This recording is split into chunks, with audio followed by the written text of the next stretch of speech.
Mm. There it is.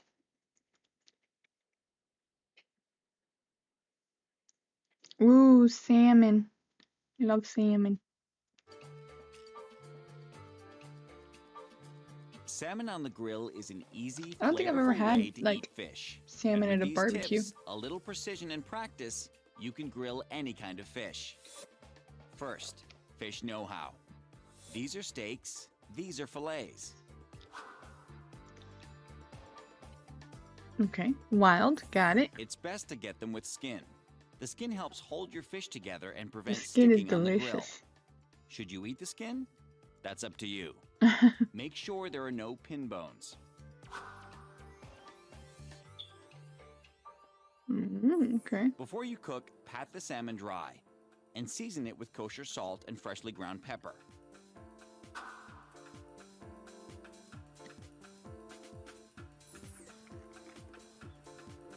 Then place it on an oiled grill that has been preheated to medium-high. Okay. Delicious, but requires much For fillets, practice. put the salmon Understandable. down presentation side first. That's what the pros call the skinless side.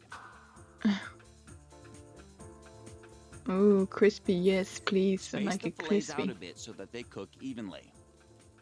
And here's the hardest part. Don't touch it. Let the grill do the work. The salmon will release itself from the grill when it's ready. You'll want to flip it when it's 60% cooked. Use a flat spatula to turn the salmon over. Get under it and flip That to looks finish so the cooking. good. A 1-inch thick piece of fish will cook in about 6 to 10 minutes.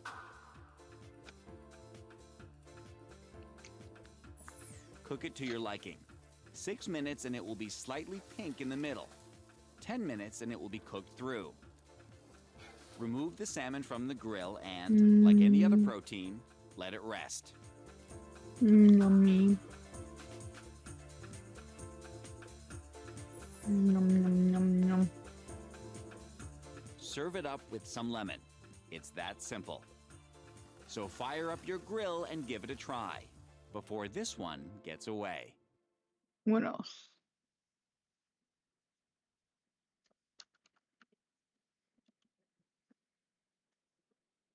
Ooh.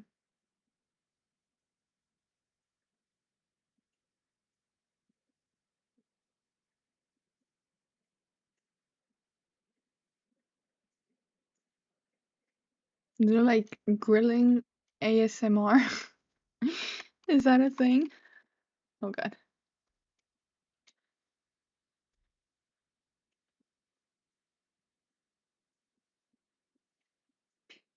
There is.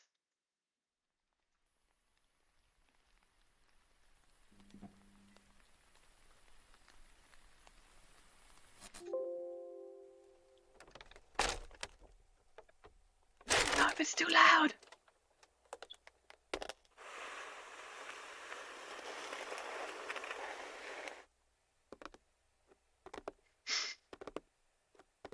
Mm.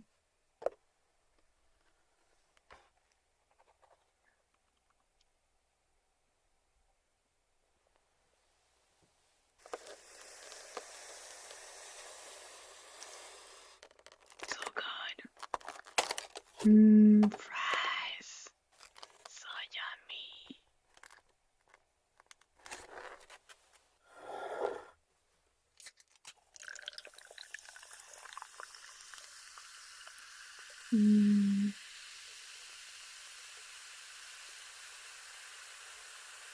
That soda poppy sound, sizzly sound, so good. So good. Maybe I should try and make an ASMR video one day. I have no idea what I would be doing, but I could try it.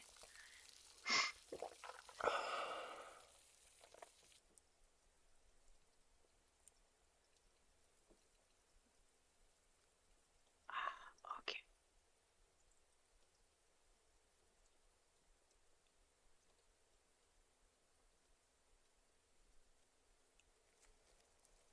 I thought he was gonna do the actual grilling though, but I guess it's more of a I think it said in the title, mukbang kind of thing. Oh, that does look good, though. That does look good. Oh, it's so noisy. How does he make it go so noisy? Dave and Buster's, nice. I like how he stacked the fries, too.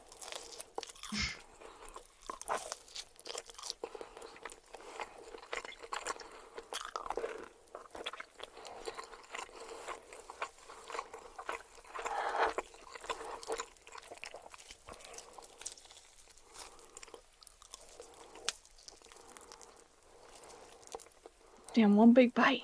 That's intense. What's the crunchy part?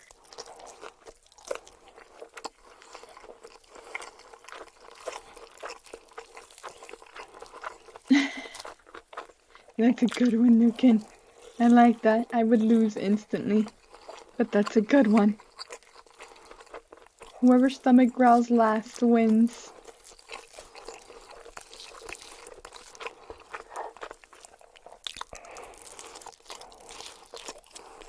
I like that.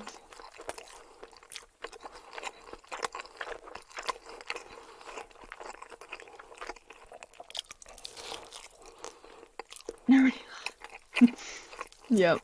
Yeah, I would instantly lose. Yeah, I was gonna say, today I'm not doing so bad because I did eat recently. So that helps. Okay, too noisy. I don't think I'm an ASMR fan. That's too noisy. Let's see.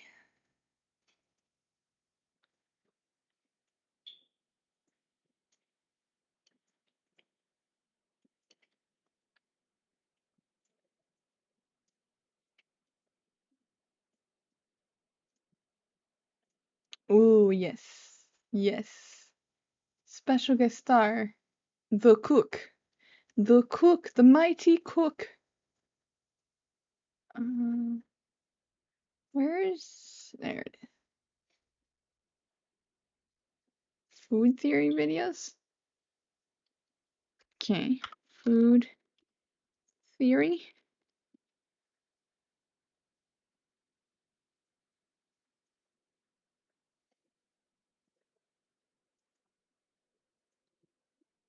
Never heard of these.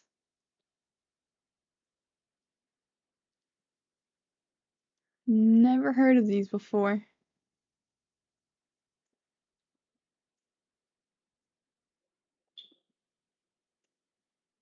Pink sauce? Rainforest Cafe for the lore? I've been to Rainforest Cafe. Pretty interesting. God, your eyes, my guy. You okay?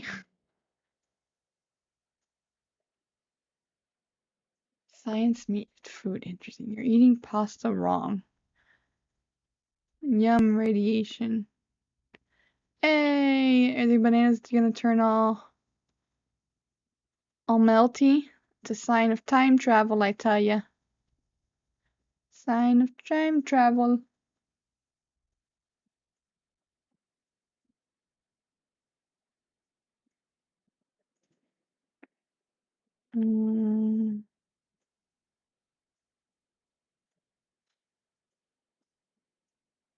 Oh, there's a game theorist and the food theorist. Are they like the same people? It looks like a similar symbol, just kind of different part of it. Interesting. Is it the same guy? Does food theories and game theories?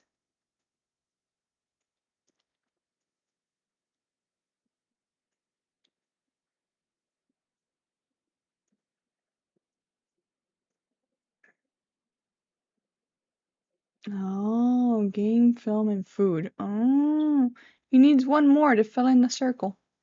Just needs one more.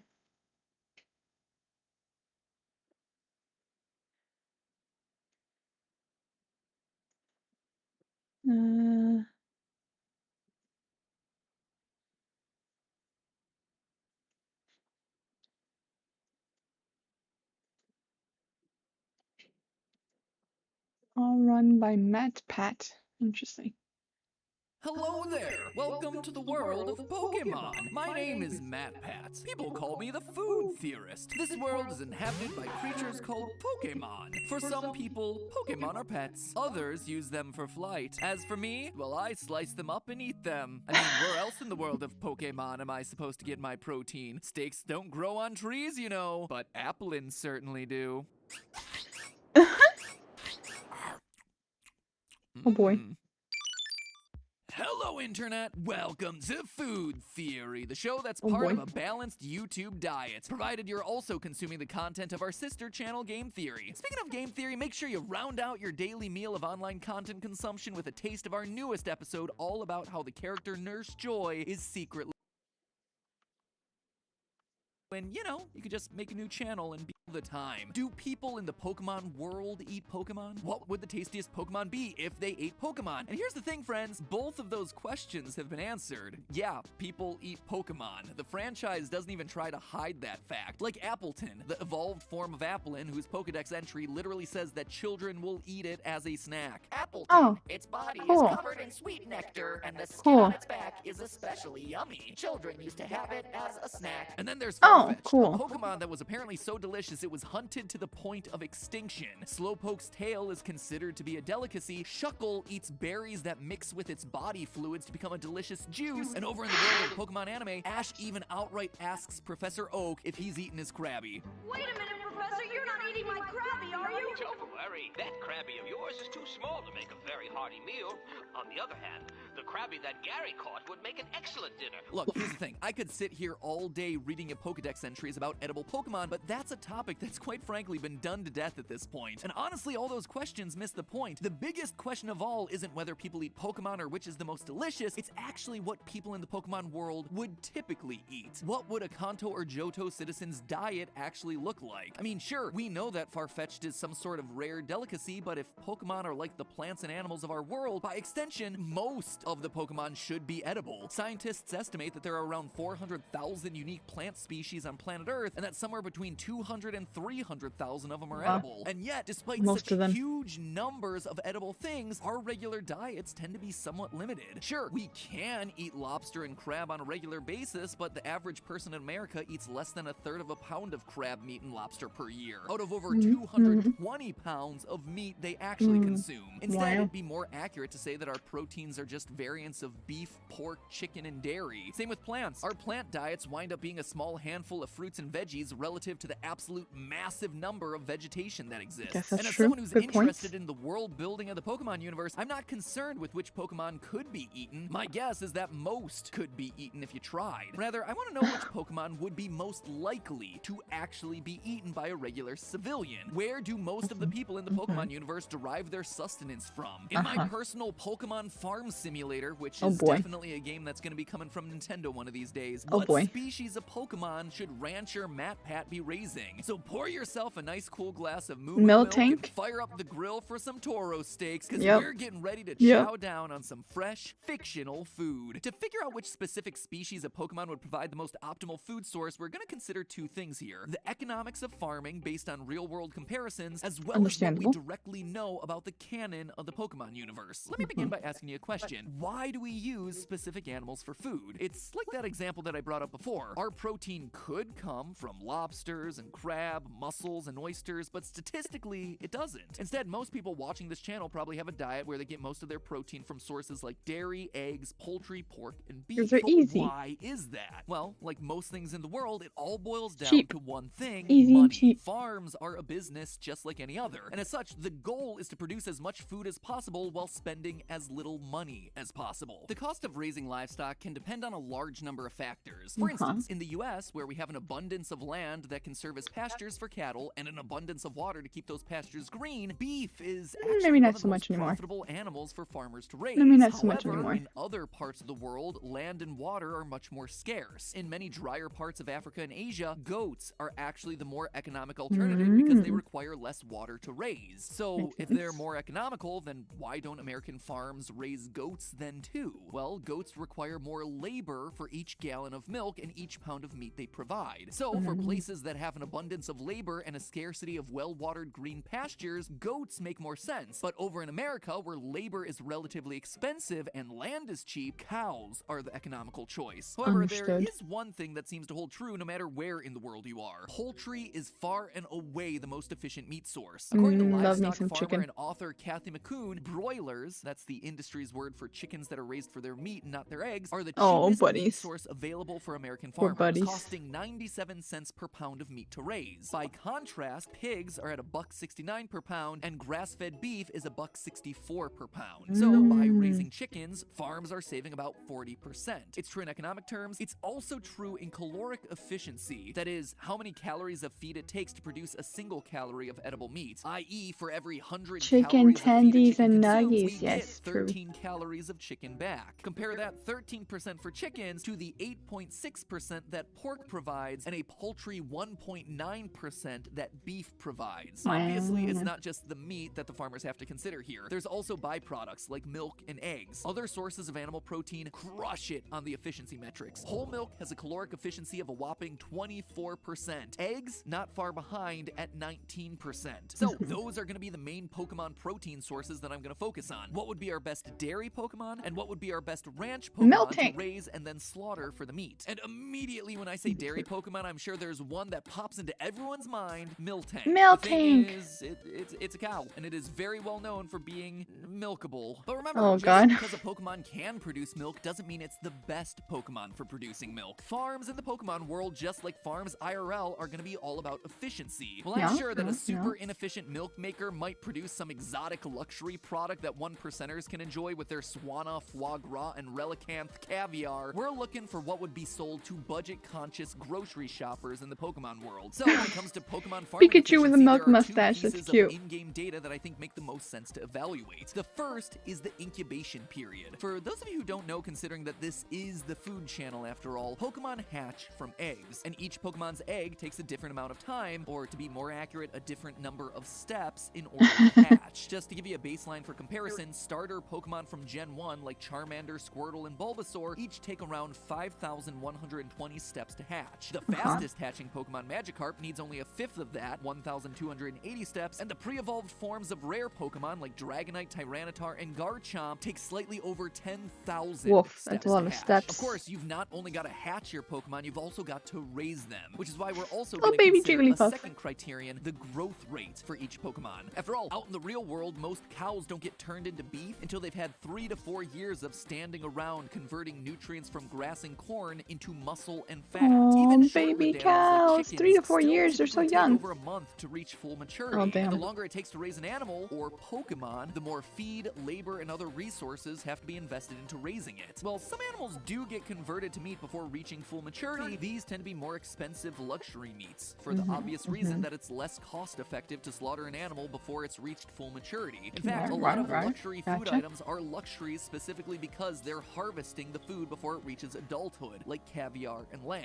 So for all those reasons, we actually have to factor in each Pokemon's growth rate, which is going to determine how much experience they require to level up. This to me seemed like a pretty good indicator of the amount of resources you'd need to invest into a Pokemon for it to grow and reach full maturity. Each Pokemon falls into one of 6 groups, with the overwhelming majority of Pokemon falling into 4 middle groups that have a consistent growth curve classified as fast, slow, medium fast, or medium slow. Those squiggly lines on the graph, by the way, are classified by the community as erratic and fluctuating. Also note that I'm not taking evolution into account. This is mostly because evolution honestly isn't going to be worth it for farmers. Most Pokemon just living out their lives in the wild exist in an unevolved state, and unless each farmer has taken each of their Pokemon out to battle them repeatedly until they evolve, yeah, it doesn't make a whole lot of sense for them. So with all that information, let's go back to Miltank. Despite being the most famous milk producer in the Pokemon world, Miltank is actually one of the least This is efficient weird. to raise because it I don't sits like in the it. slow experience group. By comparison, let's look at Skidoo and its evolution Go-Goat. Both Miltank and Skidoo take the same amount of time to hatch, but while Miltank is a slow grower, Skidoo and Go-Goat are both part of the medium-fast breed. That means that if you're trying to raise a bunch of dairy animals, you should be putting your money on Skidoo. And the Pokemon anime actually seems to confirm this. In the Pokemon That was an actual episode. Yeah, I know, it looks legitimate. It's just I don't remember that, and that looks XY series, super Ashley's sussy. friends discover throughout their I mean, I travels know that it's Skidoo milk and are people drink renowned from for being a milk, but dairy source for some of the calories not even your same species, my guy. It's a little most strange. delicious cheeses and ice cream. So, really, I just did all this work for an answer that apparently the anime already knew. Weird, it's almost like they think through the logistics of this world. I knew it was weird. I'm sure it was. Nope, A little never odd. mind. So with our dairy out of the way, thanks to Skidoo the If it goat, was like a mama Meowth or something and a baby Meowth, I'd be like, okay, sure, normal. But not normal. Not Pokemon, normal. it's time to consider what our ideal meat source would be. And since our analysis of real-world farming revealed poultry to be far and away the most efficient meat source, it can only make sense to put the spotlight on bird Pokemon. For this analysis, I focused only on bird Pokemon that can be commonly found in the wild. No baked Zapdos or fried Ho-Oh for this table. I also looked at those that would fit into the most efficient categories for how easy they'd be to raise, and this part is key, how much meat you'd add. Where do I get milk from? You get soy milk from the store? Soy milk from the store? Actually be able to get from ones that are the fastest to farm. Remember that bigger isn't always better in the farming world. Smaller critters are often quicker to grow, which is why we eat chickens and not ostriches. But once you've figured out which bird Pokemon are in the fastest growing category, you want to pick out the ones that are going to get the fattest the fastest. In sorting bird Pokemon by their egg cycle and experience group, I found that, somewhat unsurprisingly, the fastest incubating Pokemon fall into the category I refer to as Pidgey-clones. The cute, small, flying Pokemon that show up early in the game. And with a new one appearing in each generation, we certainly had a wide selection to choose from. Pokemon like Rookidee, Pick-a-Peck, Fetchling, Pidove, Starly, Tailo, Hoot-Hoot, Spearow. Bird Pokemon of other types that appear later in the game or start off as hybrid types like the Dark-type Muckrow and the Ice-type Delibird invariably take longer to hatch. Same thing for non-flying birds like Piplup. Interestingly though, while all the Pidgey-clones are fast to hatch, not all of them are fast to grow. Rookidee, Fletchling, Pidove, Starly, Tailo, and Pidgey all fall into the medium-slow experience group, while Pick-a-Peck, Spearow, and Hoot-Hoot are all in the medium-fast category when it comes to experience growth. So bit by bit, we've narrowed it down to our final 3, but from that list, the answer is obvious. Hoot-Hoot the owl Pokemon. Besides being one of the fastest growers after leaving the egg, when this thing hatches, it is a massive chunk of meat, weighing in at the truly impressive 46.7 pounds, chunky boy. 1.2 kilograms. He's a chunky boy. All the rest of them weigh under 5 pounds, 2.25 kilograms. Or heck, even real chickens that typically weigh in at 4 to 6 pounds. Hoot-Hoot is just an absolute unit when it comes to putting meat on the plate. A single rotisserie'd Hoot-Hoot is going to provide enough meat to feed you and your family for over a week. But it's kind of the safe, boring choice, right? So for fun, I went in the other direction and tried starting a hatchery that focuses on super big Pokemon. Like, say, for instance, Wailord. You want some whale meat on your plate? Well, let's find out if it makes sense. As I dug into the data for this part, I found a number of really surprising facts. Like the fact that Wailord, the giant whale Pokemon, just weighs in at 877 pounds, 398 kilos. That's not so making much. it less than half the weight of the horse Pokemon Mudsdale, which clocks in at the whopping number 2,028 That makes no sense. pounds, 920 kilos. This horse weighs twice as much as a Snorlax. The only things that outclass it in weight are legendaries. Mudsdale is a giant horse that evolves from the donkey-like Mudbray. Horses and donkeys are definitely used as a source of red meat in the real world, so if you're willing to invest the amount of effort needed to evolve your Pokemon after they hatch, might I suggest considering the humble donkey. In fact, the unevolved Mudsdale Mudbray is just a solid option across the board, weighing in at 242.5 pounds, or 110 kilos. Pretty chunky himself. Most other Pokemon species based on livestock that are commonly used as sources of red meat, even if you include less common ones like reindeer and camels. It's outweighing Pokemon like Tauros, Miltank, Stantler, Ufalant, Numel, and the weight of these Pokemon makes no sense. It hatches in a mere 5,120 steps, same as the other Pokemon I just named, and it's part of the medium-fast experience group, which again is better than or equal to all the other Pokemon I just listed. I was considering doing another Pokemon food category for plant-based Pokemon for all the vegetarians in the audience who want to know if it's better to make your veggie burger from Bellsprout roots or Tangela vines, but then that seemed pretty counterproductive considering that one of the biggest reasons to go vegetarian is, you know, you're not killing a living animal. And if you're in Kanto and you want to go with a plant-based diet, maybe you just go with the real plants that exist in the world that doesn't walk around saying its own name. Not only will it make you feel less guilty, it'll probably put up less of a fight. So in summary, in the world of Pokemon, your diet... I did enjoy the Monica Simulator. It was a good time. It was a good time. I did one of the side stories, which was good. And yeah, I'll probably go back to it like next week or something. I just wasn't sure what to do now, so Nukin suggested YouTube videos. So that's how we ended up here. That's how we ended up here.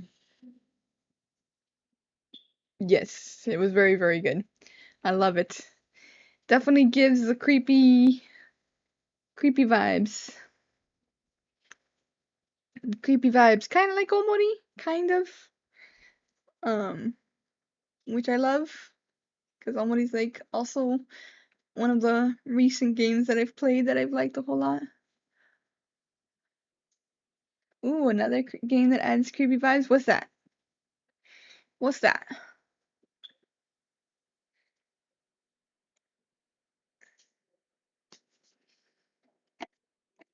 I'm always down for creepy vibes. It's like whether I mean to or not, those are always the games I gravitate to. Don't ask me why, it just is.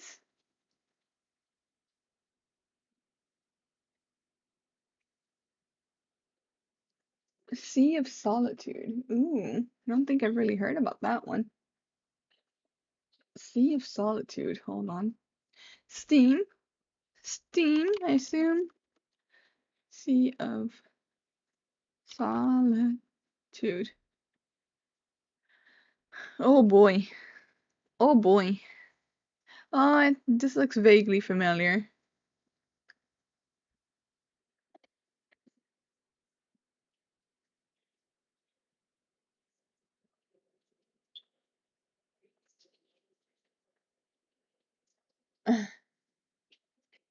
Oh, it's on Game Pass. Even better. Even better. Oh, yes, it's included with EA Play. Interesting. Okay, okay. 2 videos, wild. Yeah. I'll have to check this out. Let me put it to download on the Game Pass.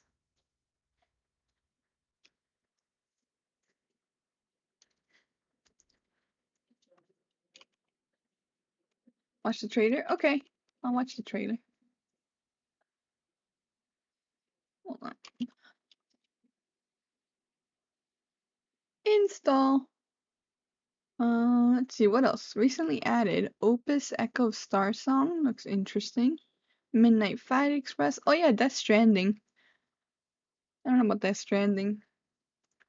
Yeah, let's finish this video and then we'll watch the trailer for Would consist the other, mostly for of Sea of goat milk Solitude. and goat cheeses coming from skidoo milk. Your white meat chicken replacement would be a fine dish of hoot hoot owl meat, and your red meat instead of beef would be the donkey and horse meats of Mudbray and Mudsdale. In fact, in the Pokemon world, I think Mudbray takes the trophy home for overall most efficient meat, since it weighs more than 5 times as much as Hoot Hoot, while only taking 33% longer to hatch and growing at the same rate after hatching. Which means that the taste-like chicken of the Pokemon world would probably be replaced by the tastes like Mudbray. Who knows? We could all end up eating Nurse Joy, since Yes. after all, she is a Pokemon. Remember that new Pokemon episode I promised that's out right now over on Game Theory? Well, this is your chance. The link is on screen, Oh, so you boy. can go watch it right now, where I prove Oh, that boy. Nurse Joy, a human from the anime, is in fact a Pokemon. I How is she a don't always Pokemon? believe all the theories that we produce, but this one, yeah, I like this one a lot. Make sure you catch that up.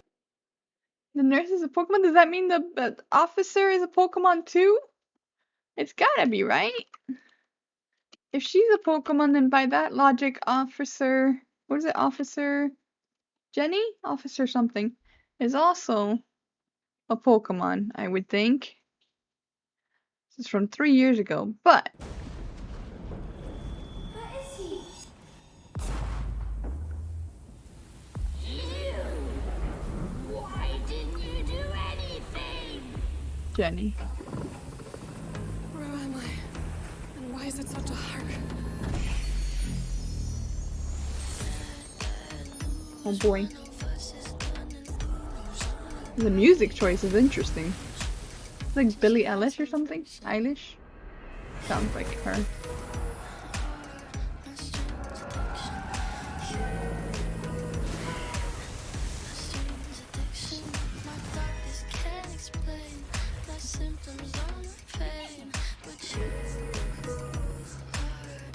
Interesting. All you care about is yourself. Whoa. That's why you will fail.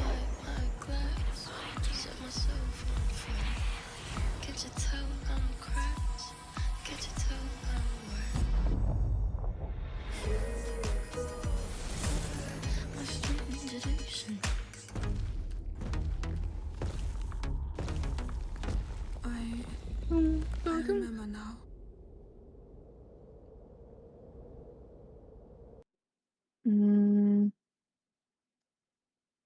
Game Pass. Okay. Let's see. Trailer. Mm.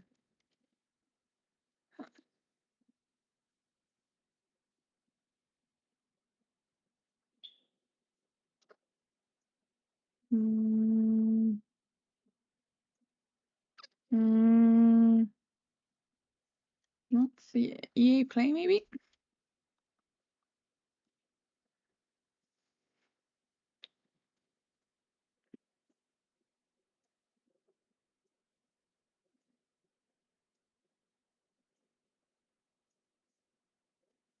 I'm not seeing the one you're talking about.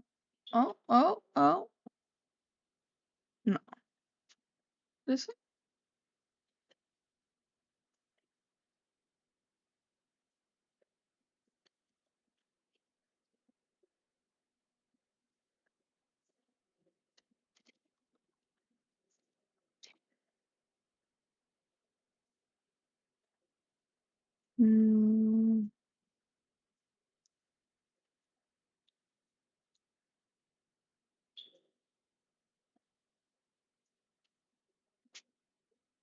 Let's see. I see. I see. Let's see. Where is it?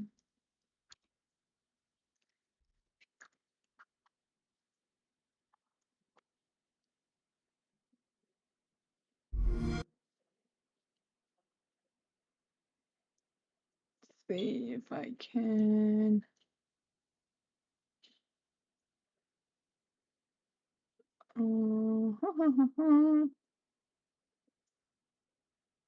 Capture it. And that.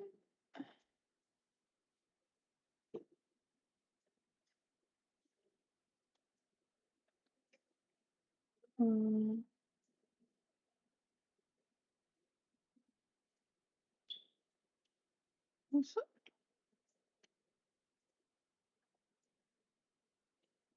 Let's see.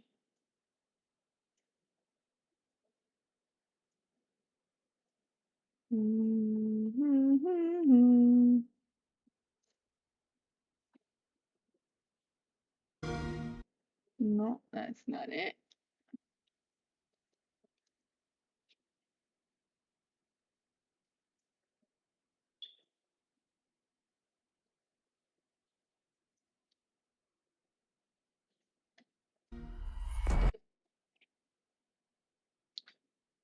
Oh, let's see. Hold on.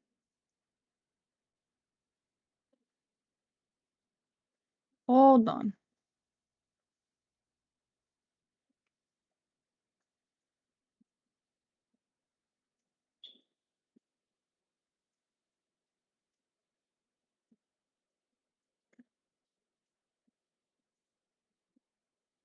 Let's see. How do I make it so you guys can see this?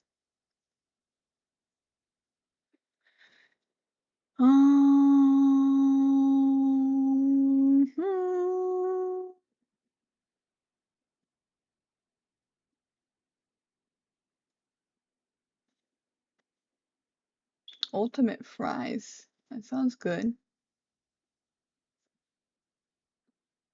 Yay! Made time.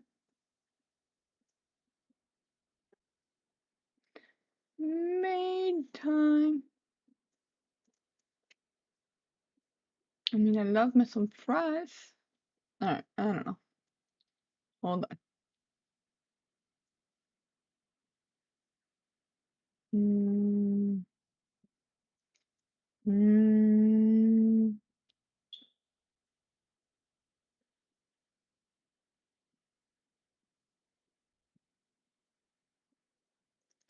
We'll put it. You guys will hear it and not see it. Since I can't find a way to. Sea of Solitude.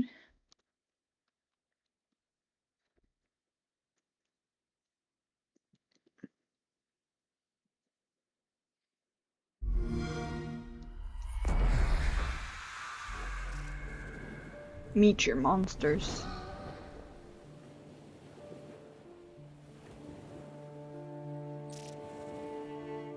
Meet yourself. No. Embrace your fears.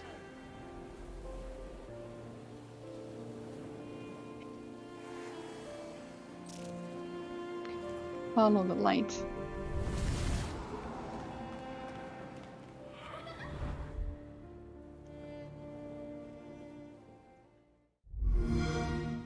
I don't know if this is the one you were talking about, actually. It's the one on the Game Pass, but, you know. Fresh, thick cut fries covered in gooey nachos on by bacon bits and drizzled with ranch. That sounds good. No, why take out the bacon? The bacon is delicious. What do you mean? It sounds so good. I don't know about the ranch. I'm a little... Don't... Ranch... And me... How about a chicken California? A chicken California? What is that? What? I mean, sounds yummy, I think. But I don't know what that is.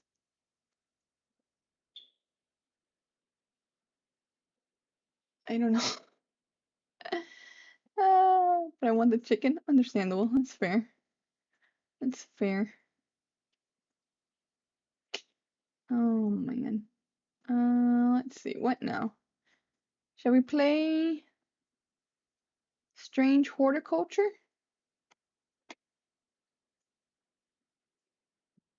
We can play Strange Horticulture. Or we can...